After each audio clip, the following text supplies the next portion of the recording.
These are the Christian World News for the Encamíname community of the week.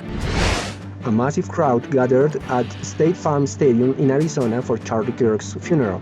The event was attended by figures including President Donald Trump and Vice President J.D. Vance.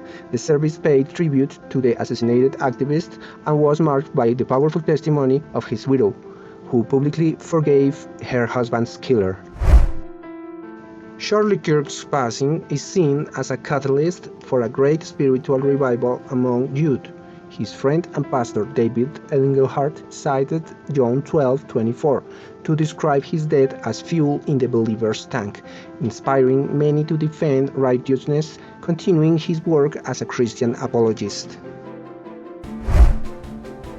Donald Trump harshly criticized countries that recognize Palestine as a state, accusing them of rewarding Hamas terrorism. The president stated before the United Nations that only unconditional support for Israel can bring peace, and forcefully demanded the release of the hostages. China sentenced Christian citizen journalist Shang San to an additional 4 years in prison, bringing her total sentence to 8 years. Shang, who reported on the initial COVID-19 outbreak in Wuhan, exemplifies the harsh persecution and repression against those who expose the truth in the country.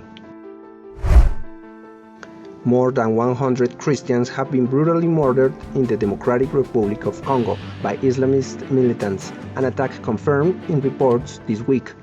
This devastating event highlights the severity of religious persecution in Africa.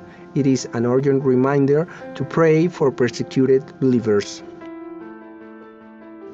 And the most important news: today's world is often full of inconsistency and confusion. Therefore, the most important calling is to maintain common sense that comes from God's wisdom. We must anchor ourselves in the truth of His Word to discern. In a world that calls evil good, the Holy Spirit empowers us to live with moral clarity, being lights in the darkness. Don't forget to visit Encamíname and follow us on our social networks: Facebook, Instagram, X, and YouTube. Join our community of faith, news that inform, inspire, and strengthen your faith.